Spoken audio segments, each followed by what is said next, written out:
ในวันนี้จะได้พูดต่อเรื่องหนทางใหม่ชีวิตใหม่ต่อไปจากที่พูดค้างไว้เมื่อวาน ซึ่งยังไม่จบ Today we'll continue talking about the way of new life, as we were talking about yesterday, but did not have the opportunity to finish. So today we'll continue talking about the new way, or the way of new life, the path of new life. ครั้งที่แล้วมาพูดมากมายในเรื่องของชีวิตเก่าหรือหนทางเก่าที่เดินอยู่แล้วก็มีชีวิตเก่าซึ่งจะต้องรู้จักให้ถี่ถ้วนให้ละเอียดจริงจังซะก่อนว่าชีวิตเก่าหนทางเก่านั้นเป็นอย่างไรแล้วก็จะง่ายในการที่จะสุดดีดักออกไปหาสิ่งที่ตรงกันข้าม หาสิ่งที่ตรงกันข้ามมันก็เป็นหนทางใหม่และชีวิตใหม่อยู่เอง Yesterday we were talking about the old life. We looked into quite a few aspects of the old life to look and see what it's like. This is absolutely necessary to recognize what the old life is, to know it thoroughly and profoundly. Once we have really seen the old life clearly for what it is, then we are able to deduce that there must be something else. And then we begin to look for that which is the opposite of new life, or the opposite of old life. And this is where we begin to find the way of new life. หนทางเก่าหรือชีวิตเก่านั้นหมายความว่า เราอยู่ด้วยความเป็นบวกเป็นลบซึ่งให้เกิดตัวตนให้เกิดอีโก้แล้วก็เกิดกิเลสแล้วก็เกิดความทุกข์ที่ไม่ปรารถนาทุกอย่างทุกประการเนี่ยหนทางเก่าชีวิตเก่าอยู่ด้วยความเป็นบวกเป็นลบแล้วเกิดตัวตนแล้วเกิดกิเลสแล้วเกิดความทุกข์ ที่หนทางใหม่แม้จะเกิดตัวตนแม้จะเกิดบวกและลบนะเกิดบวกและลบก็ไม่เกิดตัวตนมันไม่เกิดกิเลสมันไม่เกิดความทุกข์และยิ่งไปกว่านั้นอีกก็คือจะไม่เกิดบวกหรือลบเสียเลยเปรียบเทียบหนทางเก่ากับหนทางใหม่อย่างนี้ The old way, or the old life, is a life that is trapped by positive and negative. It's a life where positive and negative are constantly arising, and then the positive and negative causes self, causes ego, and then the self is the cause of selfishness and defilements, and then that is the cause of suffering, pain, and misery. So the old life, the old way, is one of the positive and negative, causing ego, causing selfishness, causing dukkha. But the new way of life, or the new way, the new life, even if the positive and negative comes up, it doesn't cause ego. Even though there might be some positive and negative happening, it's not a source, it's not the source of ego,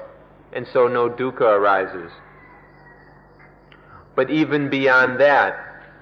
there is the new life where the positive and negative doesn't arise at all. So this is a brief comparison between the old way and the new way. เราควรจะรู้จักไอ้คำสุดท้าย คือนิพพานนิพพานะในไทยภาษาไทยนิพพานภาษาบาลีนิพพานะภาษาสันสกฤตนิรวานะที่ไปอยู่ในภาษาอังกฤษก็ที่ไปจากสันสกฤตว่านิรวานนิรวานะรู้เป็นเป้าหมายล่วงหน้า นิพพานที่หนึ่งเนี่ยแม้มันจะเกิดตัวกูเกิดบวกและลบเกิดบวกและลบขึ้นในจิตมีความรู้สึกเป็นบวกเป็นลบขึ้นในจิตรู้จักบวกลบแต่ไม่เกิดตัวกู้ไม่เกิดความทุกข์นิพพานที่สองดีกว่านั้นก็คือว่าไม่เกิดบวกลบโดยประการทั้งปวงนิพพานมีอยู่เป็นสองชั้นอย่างนี้ท่านเข้าใจเรื่องนี้แล้วก็จะช่วยเข้าใจเรื่องทั้งหลายได้ง่าย One ought to have some understanding and appreciation of Nibbana. Nibbana is the Pali word, the Sanskrit word with which people in the West are often familiar is Nirvana. Both Nibbana and Nirvana mean coolness. And one ought to have an understanding of what is meant by Nibbana, because this will, then we have a sense of the goal of the new way of life. And then we can move more steadily and more directly in that direction. There are two kinds of Nibbana, or two levels of Nibbana. The first level is where even though there is still feelings or experiences of positive and negative arising, none of that positive or negative leads to ego, leads to self arising. That's the first level of Nibbana. But in the second kind of Nibbana, the positive and negative don't arise. Things are not experienced as positive and negative. If we can understand what is meant by Nibbana in these two levels, then it will make it much easier to understand everything else.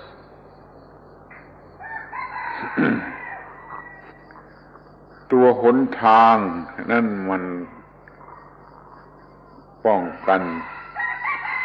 หรือกำจัดความเป็นบวกเป็นลบป้องกันไม่ให้เกิดบวกเกิดลบแล้วก็กำจัดความเป็นบวกเป็นลบที่เกิดขึ้นนี่ตัวหนทางตัวหนทางใหม่นี่ชีวิตใหม่ก็ชีวิตที่อยู่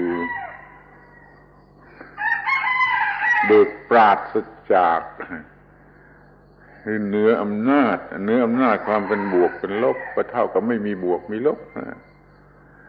แม้จะมีบวกมีลบเกิดมาก็ทำอะไรไม่ได้อยู่เหนืออำนาจบวกลบก็เท่ากับไม่มีบวกมีลบเนี่ยชีวิตใหม่สั้นๆมีอย่างนี้ The new way of life is that which prevents against the positive and negative, prevents positivism and negativism from arising. Or should anything positive or negative should the positive or negative happen, should the mind experience things in that way, the new way of life will protect the mind so that the mind is not messed up by that positive and negative, so that ego and selfishness is not concocted. That's the new way. And then the new life that results from this new way of living is a life that is free of positive and negative. Either when positive and negative is prevented completely, then it's a life that is completely untroubled by the falseness of positive and negative. The positive and negative doesn't even happen. Or even if the positive and negative still occurs, the mind isn't touched by it. The mind doesn't buy into the values positive and negative. And so it's as if the positive and negative didn't exist. Although the positive and negative may happen, they don't exist spiritually because they have no effect or influence on the mind that is protected by the new way of living. ชีวิตใหม่แต่ชีวิตเก่ามันไม่มีความรู้เรื่องอตมมยตาไม่มีวิธีที่จะทำให้เกิดอตมมยตาชีวิตเก่ามันก็ถูกกระทำถูกย่ำยีถูกทรีตพรเรื่อยไปนี่ชีวิตเก่าพอชีวิตใหม่มีความรู้เรื่องอตมมยตาบวกและลบก็เลยทำอะไรไม่ได้ทรีตไม่ได้มันต่างกันอย่างยิ่งอย่างนี้สั้นๆง่ายๆคอยสังเกตไว้แม่นยำชีวิตเก่าถูกทรีตพรโดยบวกลบอยู่เสมอชีวิตใหม่จะไม่ถูกทรีตพรโดยบวกไปลบเพราะว่ามันมีหรือมันไม่มีอตมมยตาต่างกันอย่างนี้ The old life doesn't have a way of knowing and having atammayata. And so the positive and negative can tread upon the mind. In the old way, the positive and negative are walking all over the mind, stepping on it and stomping on it, because there's no understanding of atammayata to protect it. In the new life, there is an understanding of atammayata. There's a thorough understanding of it so that positive and negative can't tread upon the mind. So the old way is one where positive and negative are walking all over the mind. In the new way, the positive and negative can't tread on the mind at all. The old way doesn't have atammayata. The new way has atammayata.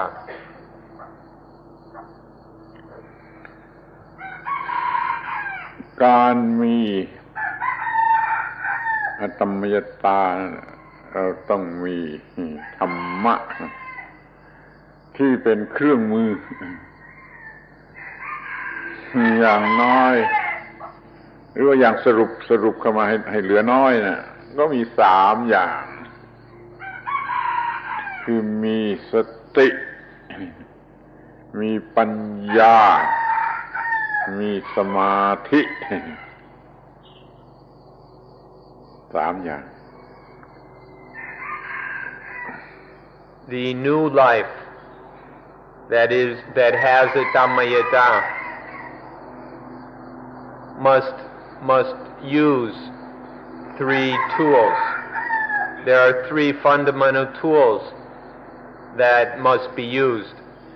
for the new life that has atammayata. The first is sati, mindfulness. The second is Panya, intuitive wisdom, and the third, Samadhi, collectedness of mind. ถ้าเรานับอย่างนี้ก็นับได้3นะแต่ถ้าปัญญานี่แบ่งออกได้เป็น2อย่างคือปัญญาเป็นอันมากที่เราเก็บไว้ในสต็อกก็อย่างหนึ่งและปัญญาที่เอามาใช้เฉพาะหน้าปัญญาเพียงอย่างเดียวเรื่องเดียวมาใช้เฉพาะหน้านี่ก็เป็นอีกอย่างหนึ่งมันมีอยู่2ปัญญาปัญญาทีแรกเราเรียกว่าปัญญาก็ได้แต่ปัญญาที่เราเก็บเอามาใช้เฉพาะหน้าเพื่อต่อสู้เฉพาะเหตุการณ์นี้เรียกว่าสัมปชัญญะปัญญามี2ถ้านับอย่างนี้ก็ได้เป็น4มีสติมีปัญญามีสมาธินี่นับเป็น3มีสติมีปัญญา2อย่างแล้วก็มีสมาธินับหลายก็เป็น4 If we count in this way, we have 3: mindfulness, intuitive wisdom, and collectedness. However, if we wish, we can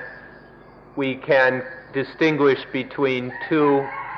important aspects of Panya. The first is all the knowledge and wisdom that has been stored up, that has been gathered and stored. And this we can just call wisdom or intuitive wisdom, Panya. But then the second aspect of Panya is that wisdom, that understanding and insight, which is used specifically for the situation that one is facing, for whatever is occurring right now in the mind. Sampajanya is the specific wisdom that needs to be applied to the specific circumstances of this moment. And this we can call Sampajanya, applied wisdom, insight in action. And so there are 2 aspects to what is broadly called wisdom. There's the general wisdom, Panya, and then the specific applied insight of Sampajanya. So if we count in this way, then there are 4 things. There's mindfulness, general wisdom, then applied wisdom and specifically applied wisdom, and then collectedness. จะเห็นง่ายๆเปรียบเทียบง่ายๆเช่นว่าในตู้ยาของเรามียาหลายอย่างนับไม่ไหวแต่พอเราจะใช้จะกินเรากินอย่างเดียวเท่านั้นแหละเรากินอย่างเดียวเท่านั้นหรือว่าเรามีอาวุธไว้ในบ้านนี่หลายอย่างอาวุธหลายอย่างพอที่จะใช้มันก็ใช้ทีละอย่างใช้อย่างเดียวเท่านั้นนี่ปัญญามันก็มีลักษณะอย่างนี้จะนับเป็นอย่างเดียวก็ได้นับเป็น2อย่างก็ได้ This can be compared to the difference between Panya and Sampajanya can be compared to the medicine that we keep in the medicine chest at home. In the medicine chest there are all kinds of medicines.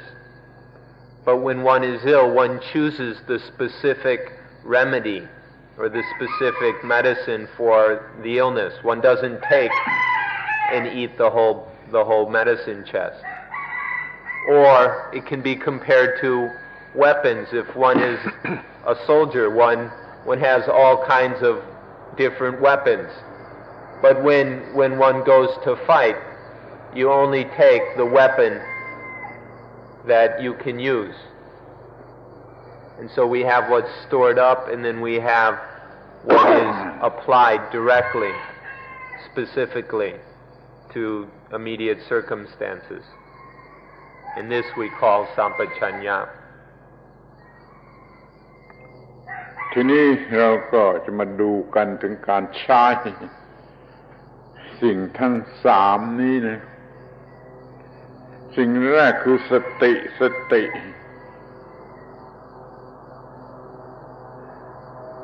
หมายถึงความรู้สึกตัวว่าอะไรเกิดขึ้นและจะต้องทำอย่างไรนี่สติมันรู้สึกตัวแล้วสตินี่ก็ระลึกมาถึงระลึกถึงปัญญาไปค้นเอาปัญญามาถ้าสติไม่ระลึกได้ก็ไม่มีการกระท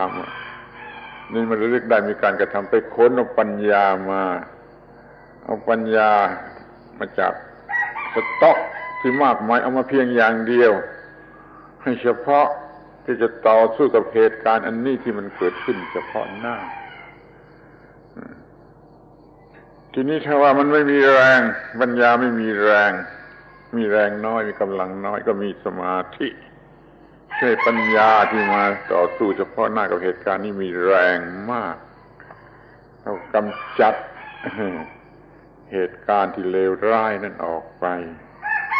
นี่ทีมเวิร์คของสิ่งทั้งสามมันเป็นอย่างนี้ Now we'd like to look at how these things work, how these four tools work together. Whatever circumstances arise, first sati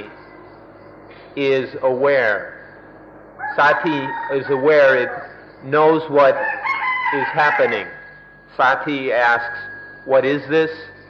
and what's to be done? What is this and what's to be done?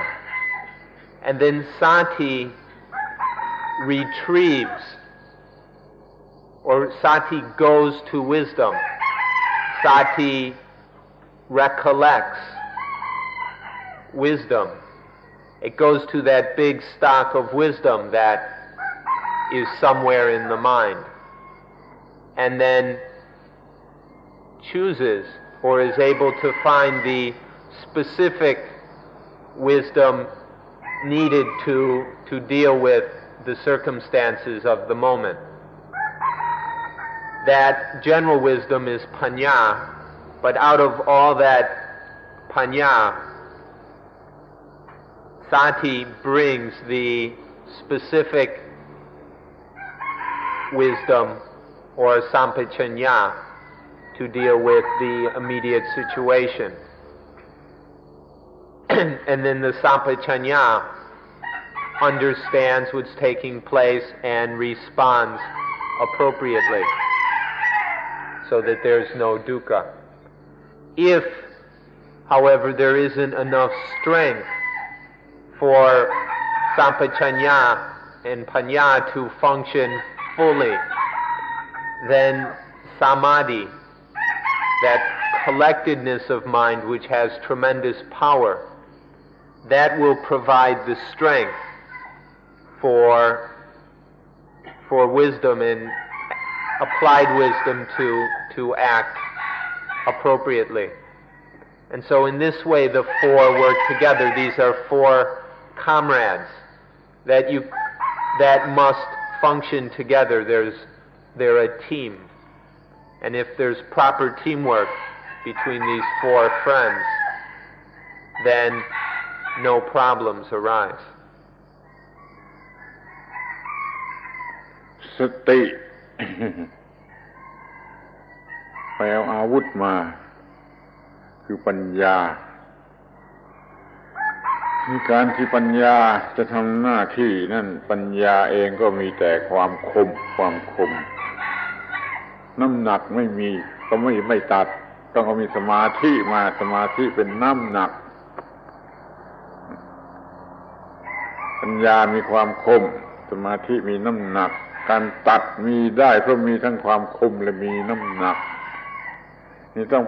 งสมาธิต้องเอาปัญญามาถ้าไม่เอาปัญญามาก็ไม่มีการกระทำนะนั่นสมาธิสตินะไปเอาปัญญามาแล้วก็ใช้ มีการตัดโดยคำความคมและน้ำหนักสติต้องมีถ้าสติไม่มีมันก็ไม่ได้ไปเอาปัญญามาแล้วมันก็มีความเสียหายหมดมันก็มีความทุกข์นั้นสติจึงมีประโยชน์ในเบื้องต้นที่ว่าจะไปเอาปัญญามาให้ทันแก่เวลา just in time อย่างเร็วที่สุดถ้าสติช้าสติงุ่มง่ามนี่ก็ใช้ไม่ได้สติไม่มีก็ยิ่งใช้ไม่ได้ถ้าไม่มีสติปัญญาก็เป็นหมันเผาแหละ So first there must be sati, mindfulness, to be aware of what's happening, and then to go to wisdom. If sati correctly recollects wisdom, then wisdom can be applied. Wisdom has a quality of sharpness. Wisdom is very sharp in order to cut through the problem. But sharpness is not enough. There also must be weight to provide the force behind the sharpness. Just the sharpness won't cut the problem. There also must be a weight behind it. And this weight is provided by samadhi, by that collected power of mind. And so, first there's some situation, and there's got to be awareness of it. If there's awareness, then it can bring this sharpness in weight to cut through the problem, or to cut it before it even becomes a problem. Of course, the first key is that there is mindfulness, that there is this sati. Without that, then there's nothing to get the wisdom. Without sati, any wisdom and knowledge is completely useless. Without mindfulness, wisdom can't be applied. Samadhi is useless. It can't be used in an appropriate way. It can't serve its purpose. So having wisdom or samadhi without sati doesn't do us much good. There has to be this sharpness, this speed, this carefulness and attentiveness of sati. And then if it's just in time, if sati is completely spontaneous, immediate, and brings wisdom and samadhi into action immediately, then it's in time. It's right in time to prevent any problems from arising. So one must have sati. If it's confused or fuzzy, then the whole thing falls apart. There must be clear, sharp, very quick sati.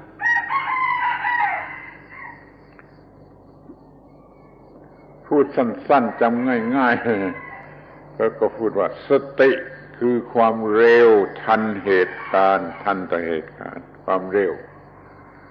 ปัญญาความคมที่จะตัดสมาธิน้ำหนักสำหรับที่จะตัดมีเท่านี้3 อย่าง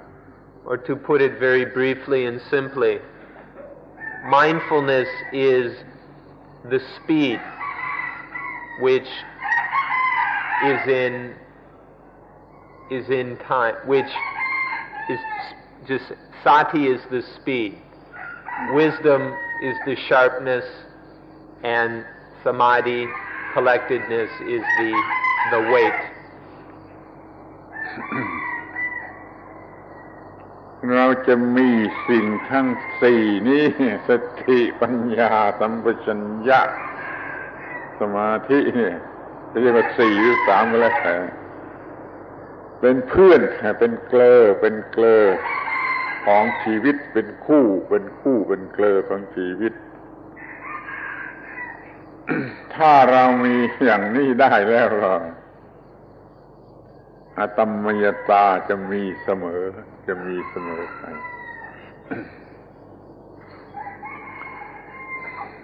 We're going to have these four things: sati, panya, sampachanya, and samadhi. We'll have these four things, or we can count them as three if we wish. We'll have these three or four things. If we have these four comrades, then there will always be a tammayata.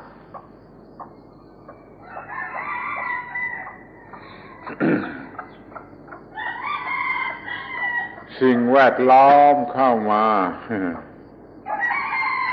ทางตาทางหูทางจมูกทางลิ้นทางกายและทางใจถ้าไม่มีสติก็จะไม่รู้สึกต่อสิ่งเหล่านั้นว่ามันเป็นอะไรว่ามันมาทำอะไรมันเป็นอันตรายอย่างไรควรจะต้อนรับมันอย่างไรตามปกติมันมาปรุงให้เป็นบวกและเป็นลบถ้าเป็นบวกเป็นลบแล้วไม่มีสติอีกสติไม่มีในขณะที่มันเป็นบวกเป็นลบมันก็ปรุงเป็นตัวกู้เป็นตัวตนมันก็เป็นกิเลสและความทุกข์นี่สติต้องสมบูรณ์ด้วยแล้วก็เร็วด้วยสติต้องมีทั้งครบถ้วนบริบูรณ์สมบูรณ์ด้วยและเร็วด้วยถ้าไม่มีสติเป็นเรื่องแรกเป็นเรื่องเบื้องต้นแล้วก็ไม่สามารถที่จะควบคุมสถานการณ์หรือเหตุการณ์ใดๆที่เข้ามาเกี่ยวข้องกับชีวิต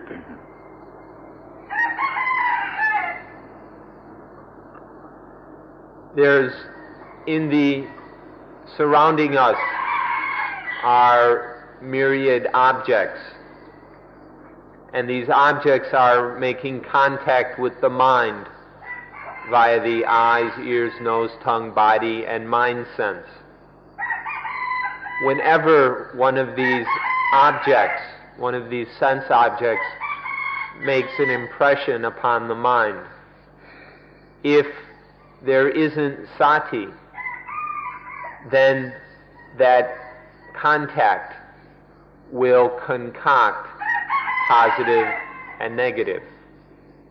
Positive, depending on the case, either positive or negative values. Whence the positive or negative arise, if there still isn't sati, then that will concoct ego. Ego self, this illusion will be concocted and lead and be suffering. However, if there is sati to meet the object as it contacts the mind, as that object, that sense object, makes an impression on the mind, if sati is there to meet it, to be aware that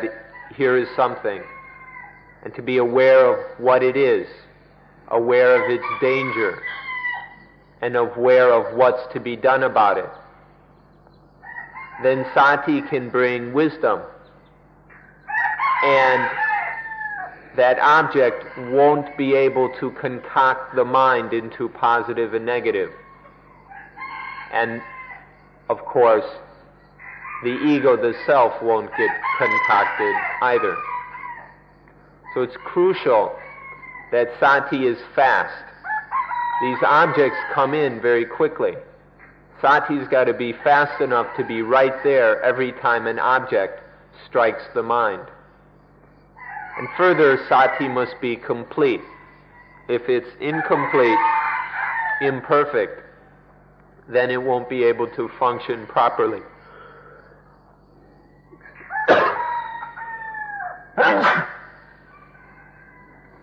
So, sati must both be fast enough, must be immediate, and it must be complete, whole, If it is, then it's possible to meet up with any sense object and not turn it into a problem. เมื่อมีอารมณ์มากระทบจากภายนอกมากระทบ ต้องมีสติ เวลานั้นต้องมีสติ ถ้าเรามีสติพร้อมหรือเร็วครบมีสติพออะไรเร็วมันก็มีสติมันก็เผชิญหน้ากับอารมณ์ได้ที่ถ้าไม่มีสติอวิชชาธาตุน่ะ element of ignorance ก็ได้โอกาสเข้ามาถ้าไม่มีอะไรป้องกันอวิชชาธาตุ element of ignorance ถึงมีอยู่พร้อมมีทั่วไปในที่ทุกแห่งก็เข้ามาบัญชาเหตุการณ์ ก็ผิดก็เป็นไปในทางผิดนั้นก็เกิดผัสสะผิดเวทนาผิดเกิดตัณหาเกิดอุปาทานเกิดความทุกข์เรียกว่าปฏิจจสมุปบาทฝ่ายความทุกข์ก็เกิดขึ้นแล้วก็เป็นไปจนตลอดจนถึงความทุกข์เพราะเราไม่มีสติอวิชชาธาตุก็เข้ามาทำงานตามแบบของอวิชชาเกิดผิดหมดจนเกิดความทุกข์นี่ความไม่มีสติ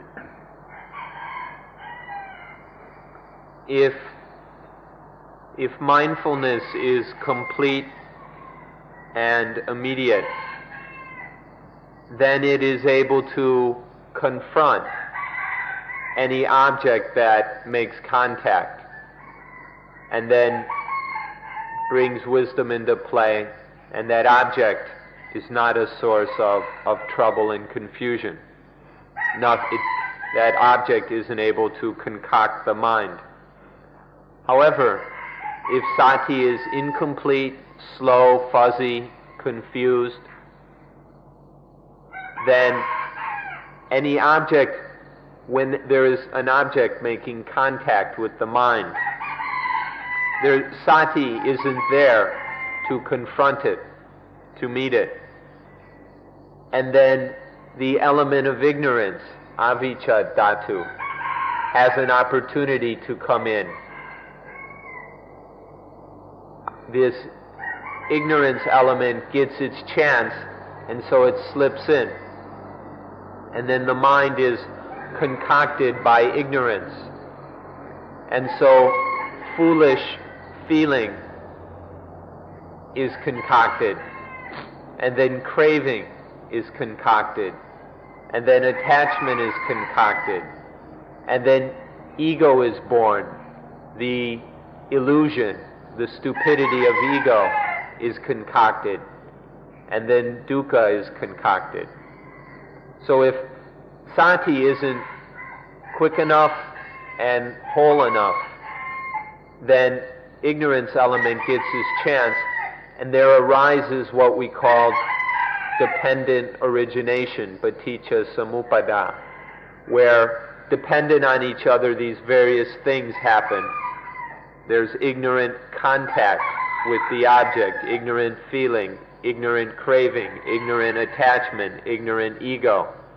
and then dukkha. So without proper mindfulness, dukkha is dependently concocted, and then there is suffering in the mind. ทีนี้ตรงกันข้ามในกรณีที่ตรงกันข้ามเรามีสติมีอะไรมากระทบ sense object มากระทบ sense organ มีสติเพราะเรามีฝึกฝนไว้เรามีสติสติเนี่ยมันปิดโอกาสของอวิชชาธาตุมันก็เปิดโอกาสแก่วิชชาธาตุ element of wisdom of enlightenment เนี่ยมันก็มา พอวิสดัมมามันก็เป็นความถูกต้องคอนแทคก็ถูกต้องฟีลลิ่งก็ถูกต้องเวทนาถูกต้องตัณหาถูกต้องไม่เกิดอุปาทานไม่เกิดทุกข์นี่เรียกว่าถ้าว่ามีสติแล้วก็ไม่เกิดปฏิจจสมุปบาทฝ่ายทุกข์แต่เกิดปฏิจจนิโรธะคือฝ่ายดับการเกิดขึ้นแห่งทุกข์เรียกว่าปฏิจจสมุปบาทการดับลงแห่งทุกข์เรียกว่าปฏิจจนิโรธะถ้ามีสติก็เกิดปฏิจจสมุปบาทฝ่ายทุกข์ถ้ามีสติก็เกิดปฏิจจนิโรธะคือฝ่ายดับทุกข์ Now, on the other hand, if sati is complete and spontaneous, then it receives the object as the object makes contact. Then, because of sati, the ignorance element has no opportunity to come in. And then so there is wisdom there. There is the element of enlightenment, vichadhatu. When there is contact between the sense organ, the sense object, and mind, when these three meet, when there is this contact that is watched over by mindfulness, then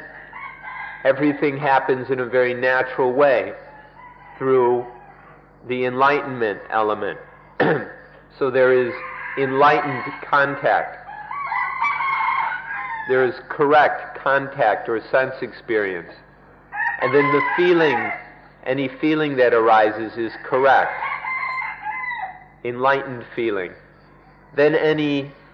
want or desire, any aim about what to do in this situation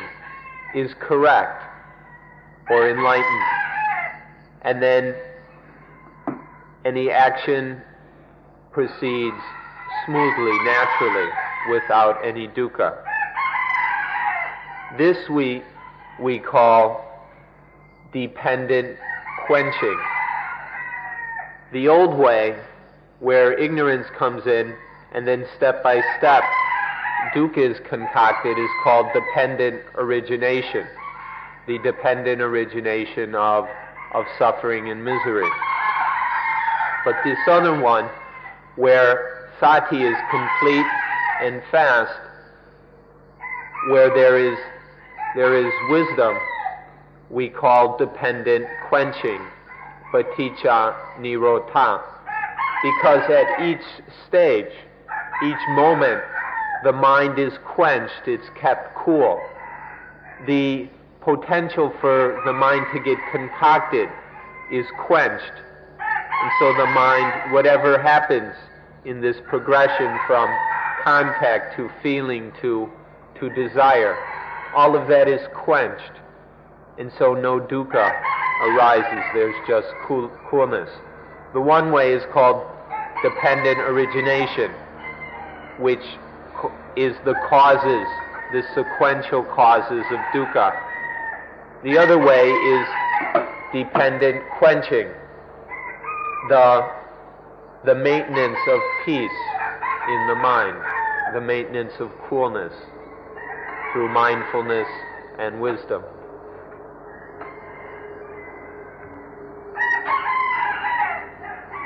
สรุปความว่า สตินี้จำเป็นอย่างยิ่งที่จะต้องมีทุกเวลาหรือทุกเหตุการณ์ anytime any case ทุกเวลาทุกเหตุการณ์ ก่อนแต่ที่จะเกิดบวกลบเราก็มีสติป้องกันไม่ให้เกิดเป็นบวกเป็นลบขั้นเกิดเป็นบวกเป็นลบขึ้นมาแล้วรู้สึกเป็นบวกเป็นลบขึ้นมาแล้วก็มีสติป้องกันไม่ให้เกิดตัวกูเกิดตัวกูขึ้นมาแล้วก็มีสติป้องกันไม่ให้เป็นทุกข์ควบคุมตัวกูไม่ให้ทำให้เกิดอาการที่เป็นทุกข์ เราต้องการตลอดเวลาก่อนแต่ที่จะเกิดที่กำลังเกิดหรือเกิดแล้วแม้ความทุกข์เกิดแล้วก็ยังต้องใช้สตินะเพื่อจะกำจัดมันออกไปก่อนแต่จะเกิดหรือเกิดอยู่หรือเกิดแล้วเราก็ต้องใช้สติมีสติที่เพียงพอและเร็ว So in summary, mindfulness must be used in every situation, in all circumstances. Whatever is happening, sati is necessary. Sati must be there before anything is born as positive or negative. Before something takes on this positive or negative value, there must be sati there to prevent that positiveness or negativeness. Or even if these values of positive and negative have come, then there must be sati there to prevent the positive and negative from concocting ego. Or even if ego has come up, sati must be there to prevent ego from tormenting the mind. And so whatever stage of the process, there must be mindfulness there. If mindfulness slips at an earlier stage, well then there's got to be mindfulness at the later stage to protect against this concocting of the mind. Even if dukkha arises, even if mindfulness is slipped to the point that there's dukkha, mindfulness is absolutely necessary to remove the dukkha, to get rid of the dukkha. So no matter where in the mental process the mind is at, sati is needed. There's got to be sati there to deal with things properly. สติต้องใช้ทุกเหตุการณ์ใช้ทุกเวลาก็คือใช้ทุกเหตุการณ์อย่างเดียวกันแหละแต่เรามองดูในแง่เหตุการณ์ ในการที่จะป้องกันก็ใช้สติในการต่อสู้ก็ต้องใช้สติในการทำลายก็ต้องใช้สติ เรามีสติระลึกได้เมื่อป้องกันเมื่อเราจะใช้ปัญญาหรือความคมก็ต้องมีสติให้ถูกต้องเราจะใช้น้ำหนักคือสมาธิก็ต้องมีสติ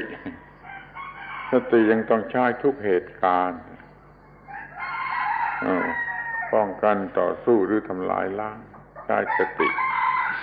นี่ขอให้สรุปความว่าจำเป็นต้องใช้ทุกเวลาทุกเหตุการณ์ Mindfulness must be used in every situation. That means all the time, every moment. Mindfulness needs to be there to protect the mind from ignorance and concoct the positive and negative and the concocting by positive and negative. Mindfulness needs to be there to confront anything that comes and to struggle with it or to deal with it. And then mindfulness is necessary to destroy any concocting, any ignorance, any positive and negative that has slipped, that has been allowed in. So whatever the situation, whether protecting or fighting against or destroying, mindfulness is necessary. There has to be mindfulness to meet the situation. And then mindfulness is necessary to recollect wisdom and apply the wisdom. And there must be mindfulness if collectedness, if samadhi is going to provide its strength and energy. So mindfulness, let us stress once again, mindfulness is required, is crucial in all situations, whether in protecting against, or in struggling with, or in destroying whatever the situation is. ทีนี้ก็มาพูดกันถึงปัญญาสติแล้วก็มีปัญญา คำว่าปัญญาปะแปลว่าครบถ้วนคำคิดยาแปลว่ารู้ปัญญาแปลว่ารู้อย่างครบถ้วนครบถ้วนนี่ก็คือถูกต้องตามที่มันเป็นจริงตามที่มันเป็นจริงอย่างไรอยู่ตามธรรมชาติเนี่ยต้องรู้อย่างครบถ้วนเรียกว่าปัญญาแปลว่ารู้อย่างครบถ้วน Next we must discuss panya. Literally, pa means complete or thorough. Complete and thorough. Ya means knowledge, understanding. So panya means complete and thorough understanding. And the meaning of this is that panya is the complete and thorough understanding of things as they really are. To know things as they truly are, not to know them in some diluted or false way. So panya is this complete and thorough knowledge of things as they are in reality. This we call panya, often translated as wisdom. ทีนี้ปัญญา มาจากวิปัสสนาซึ่งเราใช้เป็นชื่อของระบบการทำทางจิตวิปัสสนาวิก็แปลว่าอย่างแจ่มแจ้งชัดเจนแจ่มแจ้งไม่มีที่สงสัยแล้วปัสสนานี่แปลว่าเห็นโดยใจเห็นทางใจเห็นอย่างเหมือนกับเห็นด้วยตาเห็นด้วยตาอย่างแจ่มแจ้งอย่างไรเห็นด้วยใจอย่างแจ่มแจ้งอย่างนั้นเรียกว่าปัสสนาวิปัสสนาเช่นเรามาทำวิปัสสนาที่นี่คำนี้แปลว่าเห็นอย่างแจ่มแจ้งขั้นเราเห็นอย่างแจ่มแจ้งแล้วเราก็มีปัญญาคือรู้อย่างครบถ้วน And then panya comes from vipassana. Vipassana is a word that we use now to mean a certain kind of activity of mind. Vipassana literally means, vi means clearly, distinctly, directly, or even brightly, and passana means to see. Vipassana means to see directly, see clearly, see immediately, distinctly. When things are seen in this way, just the way the eyes can see certain things, if there's good sunlight and the eyes are clear and focused, there's no tension in the face, the eyes can see something clearly. In the same way, the mind can see the reality of things clearly, distinctly, immediately, directly. This is called vipassana. And vipassana results in panya, understanding things thoroughly, understanding things correctly and completely. ที่เห็นแจ่มแจ้งเห็นนี่เห็นทุกอย่างมันมากมายเลยมันเกินไปที่จะเอามาพูดตั้งปีกันไม่จบ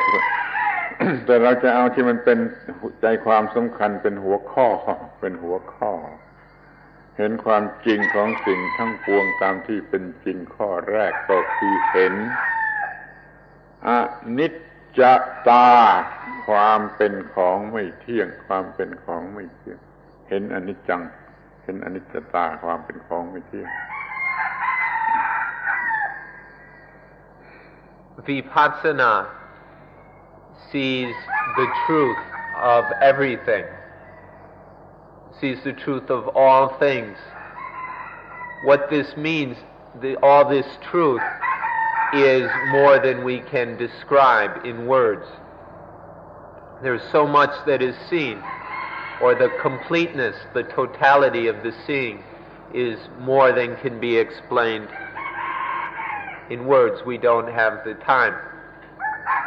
However, we can mention specific aspects of that seeing. We'll talk about some of them. The first aspect or quality of vipassana, when things are seen truly in their reality, is to see what we call anicca, the fact of impermanence, the fact of change. เมื่อเราเรียกว่าว่าอนิจจังมันเป็น adjective เมื่อเราพูดอนิจจตามันเป็น noun ลักษณะให้เห็นว่าเปลี่ยนแปลงนี่เรียกว่าอนิจจังความที่มันเป็นอนิจจังเราเรียกว่าอนิจจตา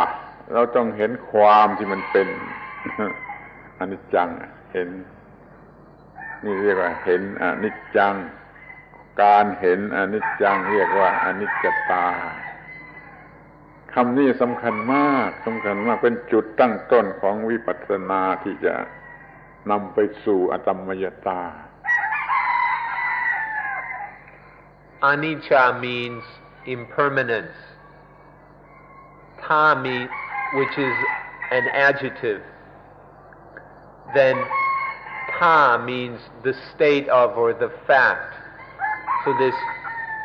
state, what is seen is the fact of impermanence. This knowing of impermanence is the fact of impermanence, which we call anicca. When vipassana realizes the impermanence of things, then this is called anicca.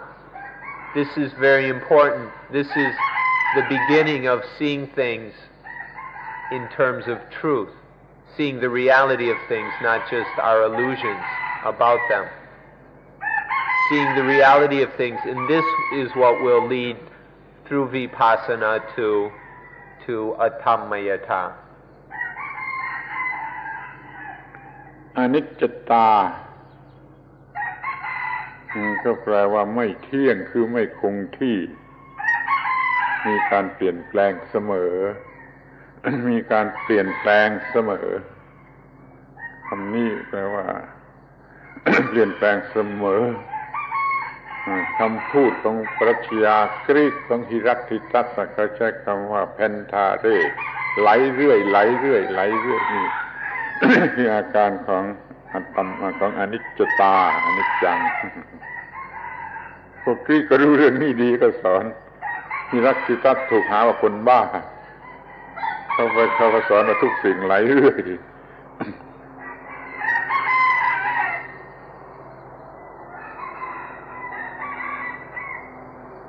So anicca means the fact of impermanence, the fact that things are changing all the time. It's the fact of the instability, the uncertainty of things, that they're constantly changing. This fact of impermanence is something that is very important. But the Greek philosopher Heraclitus also taught this. The heart of Heraclitus' teaching was pantare, all flows, which means that everything is changing. Everything is in a constant state of change, of impermanence. Many of the Greeks, though, however, weren't so bright, and they didn't understand him and said that he was crazy. But this fact of impermanence is a fundamental understanding if we're going to live in line with truth. ทีนี้เราก็ศึกษาความหมายของคำว่าอนิจจัง คือว่าเปลี่ยนเรื่อยไหลเรื่อย เรามองดูว่าสิ่งที่เรียกว่าธาตุอิเลเมนต์มีมากนับไม่ไหวไม่ใช่มีเพียงเท่าที่วิทยาศาสตร์ปัจจุบันรู้ทุกอย่างมันเป็นธาตุหมดอย่างที่พูดแล้ววันก่อนทุกอย่างเป็นธาตุ ทีนี้ไอ้สิ่งที่เรียกว่าธาตุนั่นน่ะมันไม่ได้อยู่นิ่งมันมีการกระทบกันมีการมากระทบกันแล้วมันก็เกิดสิ่งใหม่กระทบกันแล้วเกิดสิ่งใหม่นี่คือการเปลี่ยนอย่างว่าออกซิเจนอันหนึ่งไฮโดรเจนอันหนึ่งมาถึงกันข้าวมันก็เกิดการเปลี่ยนเป็นน้ำอย่างนี้มีธาตุไม่รู้กี่ธาตุกี่ร้อยกี่พันธาตุมันถึงกันเมื่อไรแล้วก็เกิดการเกิดสิ่งใหม่เกิดการเปลี่ยนอย่างนี้เรื่อยไป เพราะการถึงกันข้าว กับธาตุที่ต่างกันมันก็เกิดเปลี่ยนแปลงเป็นสิ่งใหม่ขึ้นมาเพราะฉะนั้นธาตุนี่มันพบกันเรื่อยธาตุทั้งหลายมากมายทบกันเรื่อยมันก็เกิด สิ่งใหม่เรื่อย มันก็เกิดการเปลี่ยนแปลงเรื่อย So let's look a bit at this word anicca, impermanence. If we look, we'll see that all the things we call the dhatu, the natural essences, these natural essences aren't static. They're always moving, and so the dhatus are coming together, clumping together, and something new is produced. For example,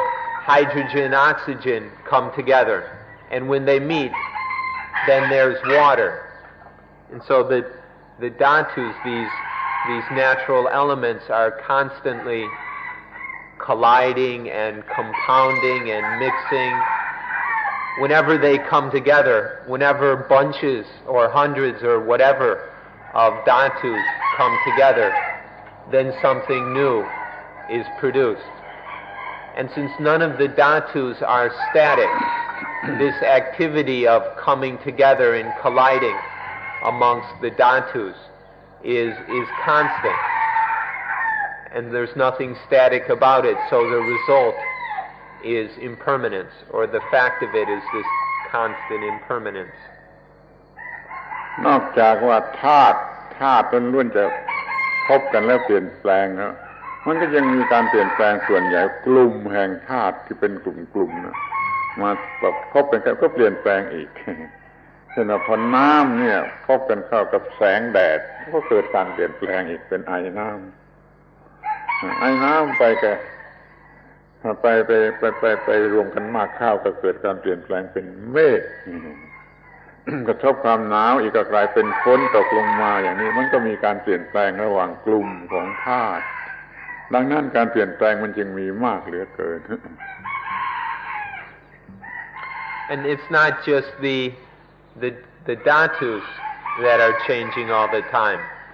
but when various clumps and clusters of dhatus come together, this is always changing all the time. Take the bunch of dhatus that we call water, and then the other bunch of dhatus we call sunlight.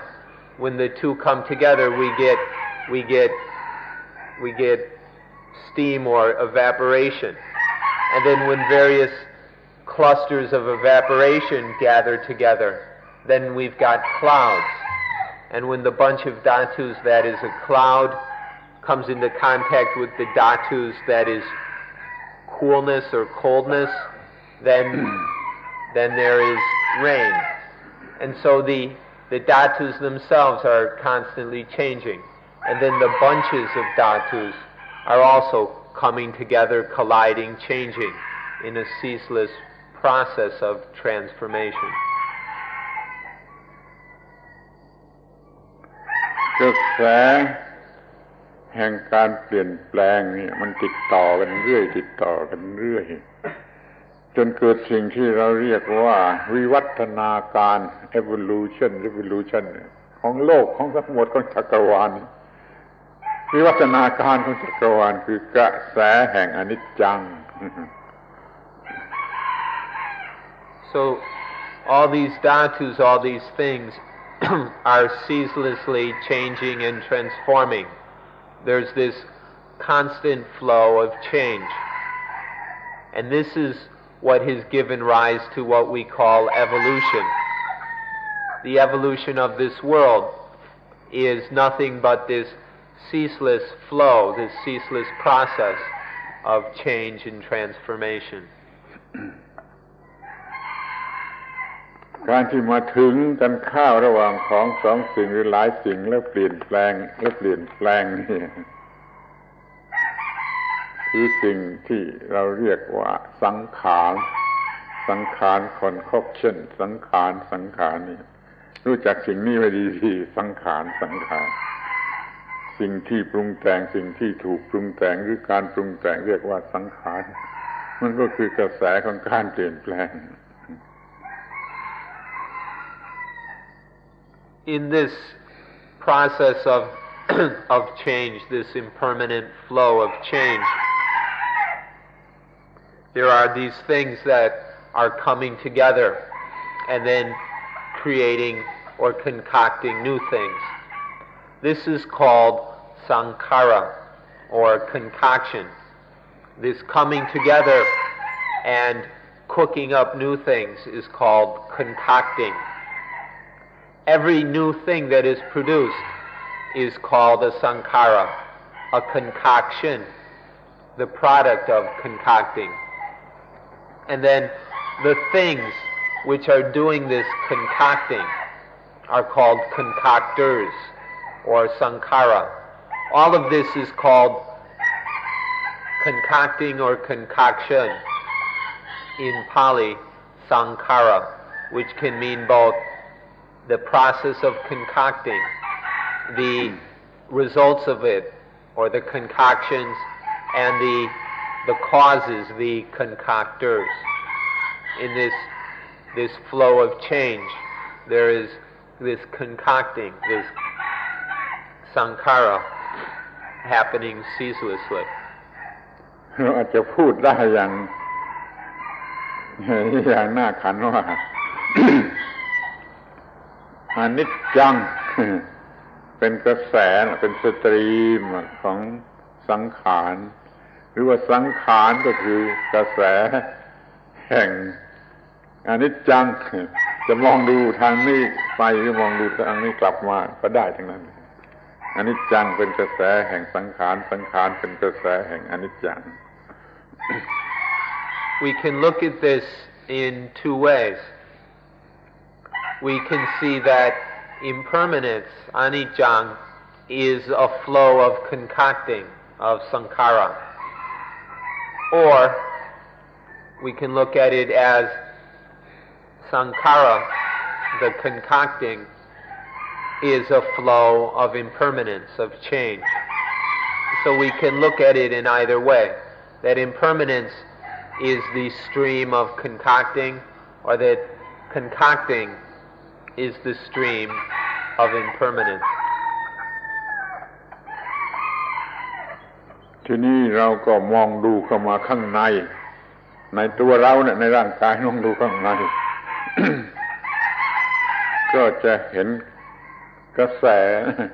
แห่งอนิจจังหรือกระแสแห่งสังขารเต็มไปหมดทุกอย่างไม่ว่าพาร์ติเคิลอันไหนมันก็มีกระแสแห่งอนิจจัง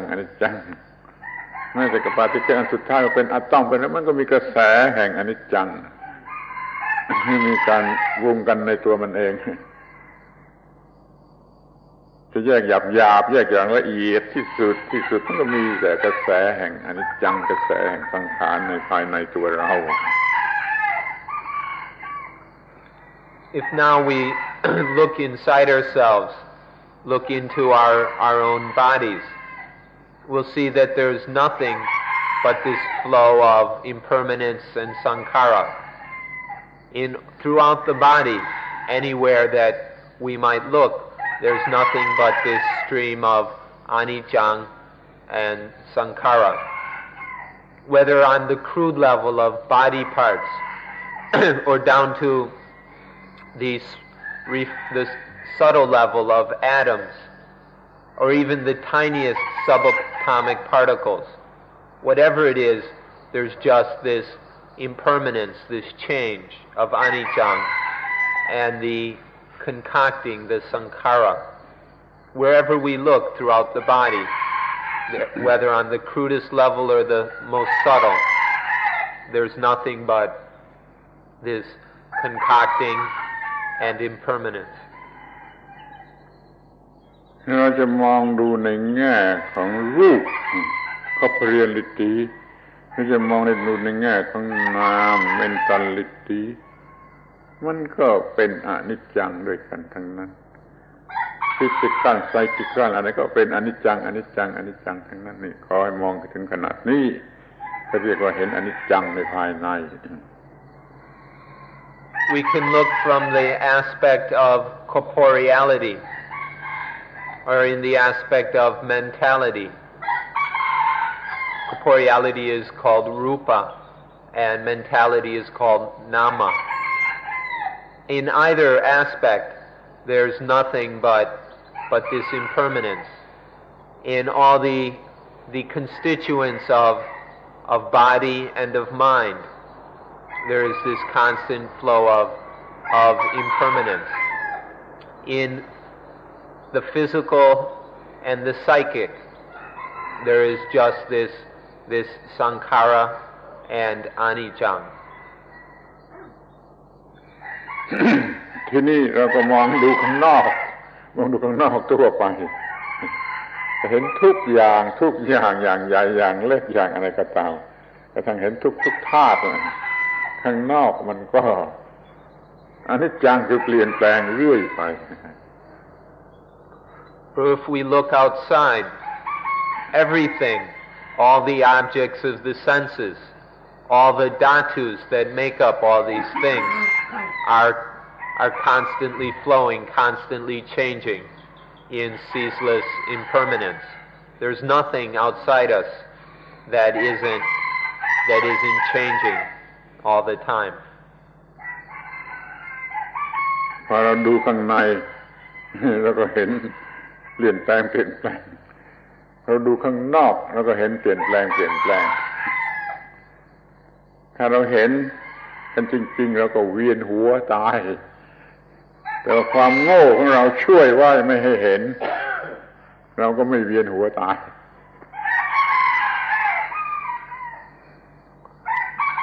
Inside ourselves, there's all this changing, constantly changing, and outside of us, there's all this change, this ceaseless change. If we really saw it completely, we'd be so dizzy that we'd die. But nature or our natural ignorance helps us, and so we don't see it, and then we don't get so dizzy and die.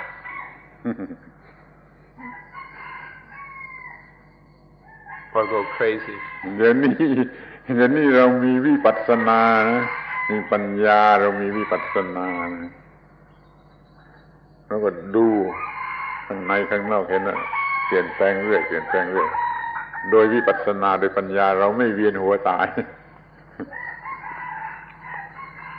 But we've now got what's called vipassana, and there's wisdom, panya, and so we can look at all this change in a way that we see it deeply and thoroughly, but we don't get dizzy, and we don't die. We don't die from seeing it.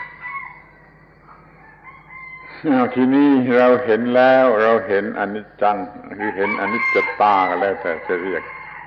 ใช้คำว่าอนิจจตาเนี่ยสมบูรณ์ที่สุดเราเห็นอนิจจตาเมื่อทุกอย่างมันเปลี่ยนเรื่อยเราจะไปเอากับมันเข้าเอามาเป็นของเรามาเป็นตัวเรามาอยู่กับเราเนี่ยเราไปเอามันเข้าอย่างนี้มันก็กัดเอามันก็ตบหน้าเอา เราเข้าใจจะให้มันเที่ยงมันอยู่กับเรามันไม่ยอมมันเปลี่ยนเรื่อยเราไปเกี่ยวข้องกับอนิจจตามันก็เกิดอาการที่เรียกว่าทุกขตาทุกขตาความเป็นทุกข์คืออนิจจตามันกัดเอาเพราะเราไปเอามันไปเกี่ยวข้องกับมันจะให้เป็นของเราทุกขตามันก็เกิดมาจากอนิจจตาเพราะว่ามันเปลี่ยนเรื่อยมันเปลี่ยนเรื่อยเราจะเอาอย่างที่เราต้องการมันก็กัดเอาเราก็เป็นทุกข์เพราะเราไม่รู้จากอนิจจตาเราจะเอาเป็นอย่างของเราหรือเที่ยงมันก็กัดเอานั่นเมื่อไม่เห็นอนิจจตาจะไปเอากับมันเข้ามันก็เป็นทุกข์แหละนี่คือทุกข์ความทุกข์คือทุกขตา So everything within us and around us is constantly changing. When we deal with these things, when we experience these things, of course, we want to be able to take advantage of them and find some benefit in them. And so we don't want them to change. We want to get something from them. And we don't want them to change. But however, they keep changing. It doesn't matter what we want. They're always changing. Although we have this natural inclination to try and use things for some purpose and benefit. They just keep changing. And so this constant change is always in conflict with what we're trying to do. And so this fact of impermanence, anicca, gives rise to the fact of dukkha, dukkata. All these things that are constantly changing can never quite be what we need them to be. They can never really fulfill our needs. They can never really satisfy our needs. So there's this fact of the inability of these changing things to satisfy, to be what we need. And so this quality of dukkata, this fact of dukkata, it arises out of anicca, or is within the fact of impermanence. เราอยากจะให้ทรัพย์สมบัติของเราเกียรติยศชื่อเสียงของเราบุตรภรรยาของเราความรักของเราอะไรก็ตามอยู่กับเราอย่างเป็นของเที่ยงที่นี่มันเป็นของไม่เที่ยงมันก็กัดเอานั่นน่ะคือความทุกข์ So we want our wealth and property. We want it to be of use for us. We want it to last. We don't want it to change. We want it to be impermanent. But it's changing all the time. And so this hope, this wish of ours is biting the mind. These things,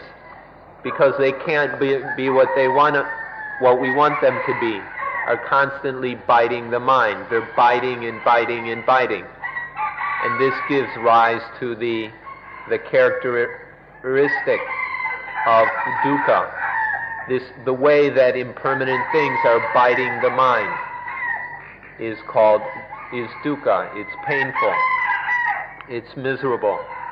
So this is called dukkata, the fact of dukkha within impermanent things. แม้แต่ร่างกายนี้แม้แต่ชีวิตสิ่งที่เราเรียกว่าชีวิตซึ่งประกอบขึ้นด้วยธาตุทั้งหลายนี่มันก็ไม่เที่ยงมันก็ไม่เที่ยงเราใช้ร่างกายเที่ยงให้ชีวิตเที่ยงมันก็กัดเอาแหละมันก็ให้ความทุกข์แก่เรานั้นเราให้มันไม่เที่ยง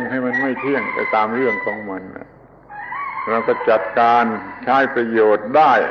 ตามที่มันไม่เที่ยงเพราะแม้แต่ประโยชน์ที่ได้มามันก็ยังไม่เที่ยงเราจะไปยึดมั่นอะไรกันนักเราปล่อยให้มันเป็นไปอย่างไม่เที่ยงแล้วเราก็จัดการตามที่เราต้องการได้ตามที่มันไม่เที่ยง จะไม่เกิดความทุกข์ So these bodies are impermanent, or even this thing we call life is impermanent. It's all just constantly changing. Of course we want to derive some benefit from it, to get some value from it. But we have to just accept that it's constantly changing, so just let go of it. Let go of it all and let it change, because it's going to change no matter what. But understand this change, and then if we can let go of the change, just let it be, then of course we can derive some benefits and value from all this change of the body of life. But according to impermanence, we can get what benefits we can out of impermanence if we let go of it. And then it doesn't bite the mind. The impermanence won't bite the mind, and then there's no dukkha for the mind. If we can let go of the change, let go of the impermanence, then we're able to get some value and benefit from it. But even that benefit is impermanent. It's fleeting, it doesn't last. But if we can let go of it all, accepting the impermanence of it, then there won't be any biting of the mind. ทีนี้มันหน้าหัวอย่างยิ่งขบขันอย่างยิ่งคือว่า ถ้ามันเกิดเที่ยงขึ้นมาไม่เปลี่ยนแปลงเลยเที่ยงไม่เปลี่ยนแปลงเลยเราก็ไม่ชอบอีกนั่นแหละเราก็ไม่ชอบอีกเลยให้เราทำอยู่อย่างเดียวกินของอย่างเดียวรสอย่างเดียวอะไรอย่างเดียวอยู่อย่างเดียวไม่เปลี่ยนแปลงเราก็ไม่ชอบอีกนะเพราะการที่เปลี่ยนแปลงมันก็มีรสอร่อย And then there's something a bit ridiculous for us, that if something arises that is permanent, we don't like it. Say the food we eat never changes. We have to eat the same food over and over and over again. We get sick and tired of it. We get bored with it. So even if, of course that's not absolute permanence, but if anything seems to not change, then we very quickly get bored and tired of it. So we don't even like permanence. This is how confused and crazy we are. ให้เรานั่งอยู่อย่างเดียวอย่างนี้เราก็ทำไม่ได้เราก็ไม่ชอบให้เรายืนอยู่อย่างเดียวเราก็ไม่ชอบนอนอย่างเดียวเราก็ไม่ชอบเราก็ชอบความเปลี่ยนแปลงอีกนี่เราโกหกตัวเองมันเป็นมายาเป็นความหลอกลวงอยู่ในความเปลี่ยนแปลง If we had to sit all the time, we'd hate it. We don't like to sit all the time. Or to stand, just stand.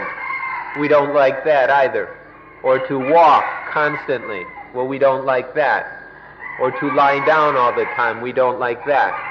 We like to change. It's natural to change from sitting to walking to standing and so on. And so we've got this illusion of permanence within impermanence. We're constantly deceiving ourselves, lying to ourselves. We keep telling ourselves we want permanence, but in fact we don't. But we're so mixed up we can't separate this lie of impermanence that we see in the impermanence. แต่ถ้าเราไปหมายมั่นจะไม่ให้มันเปลี่ยนแปลงแล้วมันก็กัดเอาเพราะเรารู้จักอนิจจตาให้ถูกต้องอย่าไปหมายมั่นให้มันเป็นนิจจตาหรือเป็นของเที่ยงให้มันเป็นอนิจจตาแล้วเราก็จัดการให้ถูกต้องตามสมควรแก่ความเป็นอนิจจตาถ้าไปหมายมันเป็นนิจจตามันก็กัดเอาเราก็เป็นทุกข์เรารู้จักอนิจจังให้ดีๆปฏิบัติต่ออนิจจังให้ถูกต้องตามสมควรแก่กรณีนี่เรียกว่ารู้จักอนิจจังแล้วก็รู้จักทุกขังทุกขตาอันที่สอง If we regard something as permanent, if we regard it as permanent, but of course it isn't, it keeps changing, then this bites, this claws the mind. There's dukkha. There's a misery inherent in grasping at things as impermanent and regarding them as permanent. So we need to realize the anicca, the fact of impermanence in all things. Realize the anicca, and then we won't regard it as impermanent. By understanding anicca, we don't regard things as niccang, permanent. And so we don't delude ourselves with the imagined fact of permanence, niccata. So to keep things from biting us, we need to realize the anicca of them. We don't have to grab onto or attach to this idea of impermanence, but just in a natural way realize the impermanence, and then it won't be a source of suffering. So we need to be aware of, to understand anicca, and then dukkata, the second characteristic of things. วิปัสสนาที่หนึ่งเห็นอนิจจตาวิปัสสนาที่สองเห็นทุกขตา วิปัสสนาที่สามเห็นอนัตตาเป็นเรื่องสำคัญมากอนัตตาคือว่าเมื่อมันเป็นอนิจจังมันไม่เที่ยงมันเปลี่ยนเรื่อยไปเอากับมันเข้าแล้วก็เป็นทุกข์ที่นี่เราไม่ต้องการอย่างนั้นเราจะบังคับให้มาเป็นอย่างที่เราต้องการเราก็บังคับมันไม่ได้ให้มาเป็นตามที่เราต้องการความที่มันบังคับมันไม่ได้มันบังคับมันไม่ได้นั่นคือความเป็นอนัตตามันเป็นธาตุตามธรรมชาติเป็นธาตุตามธรรมชาติมันไปตามวิธีของมันไปตามวิธีของธาตุตามธรรมชาติมันไม่มาตามความต้องการของเราบังคับไม่ได้อย่างที่มันเป็นอนิจจตาเป็นทุกขตาเราบังคับมันไม่ได้ว่ามาเป็นอย่างนี้มาเป็นอย่างนี้นี่คือความเป็นอนัตตามันเป็นตัวมันเองไปตามธรรมชาติ The first vipassana is anicca, the fact of impermanence. The second vipassana is dukkata, the fact of misery or miserableness. And the third vipassana is anattata, the fact of not self. Things are constantly changing, but we want them to be this or be that, to satisfy some need or desire of ours. And so that impermanence bites the mind. And then there is dukkha. But who wants dukkha? There's not one of us here who likes to suffer. We all hate to suffer. But we can't control things. We think we want this, and we think we can control things to get what we want. But because it's impermanent, things are just dhatus. They come together, they form, they break up, they work according to their own means. The dhatus have their own ways. They don't listen to our wants and desires. So this trying to control or wanting to control and have things our way doesn't happen. There isn't this control. There's no control of all these impermanent things, of all these dhatus. This fact that there's nothing in control is what we call anattata, the fact of not self. There's no I or mine, no self that controls these impermanent things. ทีนี้วิปัสสนาที่สี่ก็เห็นธรรมัตถิตตาธรรมัตถิตตาคงแปลกหูสำหรับท่านฟังยากธรรมัตถิตตา มันต้องเป็นเช่นนั้นมันเป็นเช่นนั้นเป็นธรรมดามันเป็นเช่นนั้นเป็นธรรมดามันจะเกิดขึ้นหรือมันจะตั้งอยู่หรือมันจะดับไปมันต้องเป็นเช่นนั้นตามธรรมดาเราไม่เห็นความจริงข้อนี้และเราก็ไม่ยอมรับข้อนี้เราอยากให้เป็นอย่างอื่นตามที่เราต้องการถ้าเราเห็นธรรมทิฏฐตามันต้องเป็นอย่างนั้นเป็นอย่างนั้นตามธรรมดาตามธรรมชาติตามธรรมดาแล้วก็เรียกว่าเห็นธรรมทิฏฐตาเป็นวิปัสสนาที่สี่นะ The fourth vipassana is called Dhammatitthata. Dhammatitthata. This is that which is probably a strange word for you, but all it means is that this is the natural way of things. Things are naturally ordinary just like this. The fact that things arise, change, and cease, this constant arising, transformation, and ceasing, is just the natural, ordinary way of things.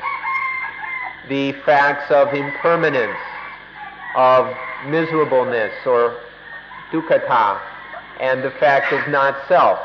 that's just the natural way. Things are just ordinarily just like that. This is called Dhammatitthata, the fourth vipassana, the fourth insight. เราไม่เห็นธรรมทิฏฐตาเราโดยความโง่ของเราเกิดความรู้สึกที่ตรงกันข้ามแล้วเราก็ต้องเป็นทุกข์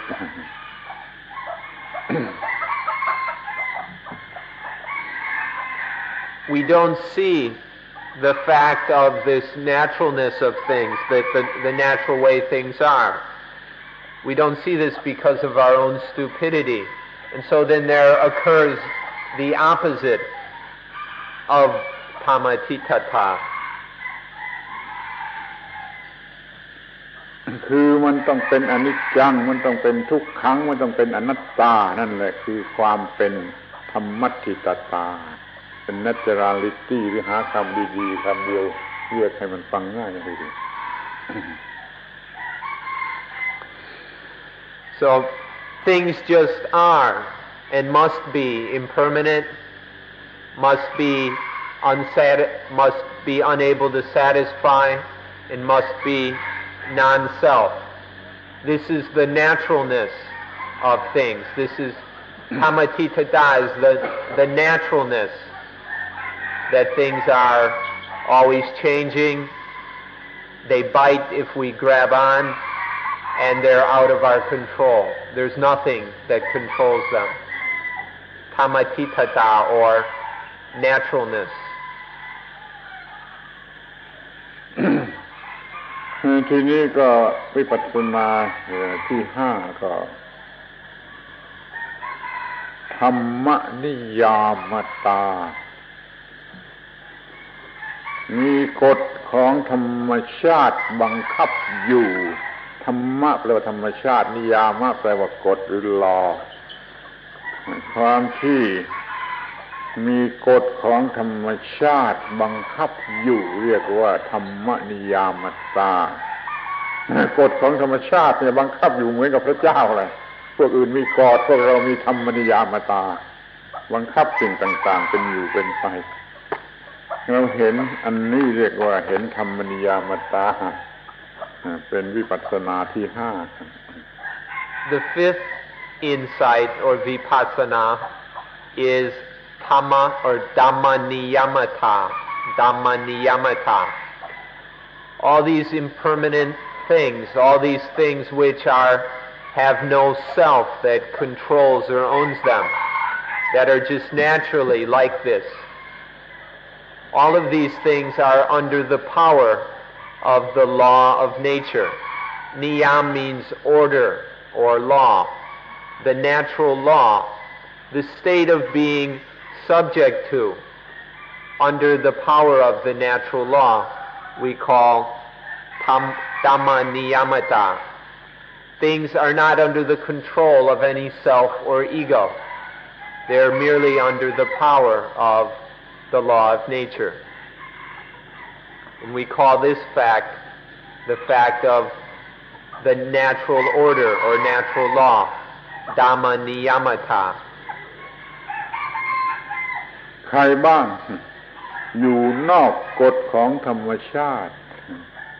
ใครบ้างสามารถท้าทายเฉล่งกับกฎของธรรมชาตินี่คิดดูเถอะเราเองหรือใครบ้างที่อยู่นอกกฎธรรมชาตินี่สามารถที่จะท้าทายต่อต้านว่ากู้ไม่ไปตามกฎของธรรมชาติ So which of us is not under the control or not under the power of the law of nature? Is there anyone out there who isn't subject to the law of nature? Whether ourself or anyone else in this universe.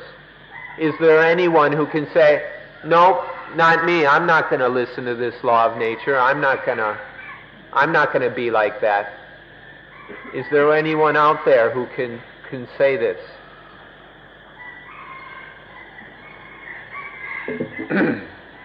ทีนี้วิปัสสนาที่ 6ก็เห็นอิทัปปัจจยตา